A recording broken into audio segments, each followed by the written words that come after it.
преддверии Дня матери в республике состоялось торжественное возложение цветов к памятнику матери. В церемонии приняли участие члены правительства республики, городской администрации, представители общественности и многодетные матери. День матери в Якутии отмечают каждое третье воскресенье октября. Праздник учрежден в 1993 году.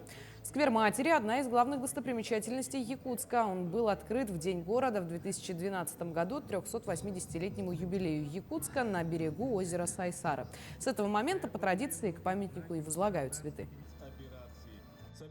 В республике на начало текущего года состоял на учете 34 230 многодетных семей. Вот на форуме сообщества, который состоялся в августе, Министерством по развитию Дальнего Востока было отмечено, что это самое большое количество на Дальнем Востоке. Достаточно большая работа проводится по поддержке материнства и детства в республике. Если сравнивать объемы финансирования с 2018 годом, то в текущем году финансирование выросло в 7,7 раза.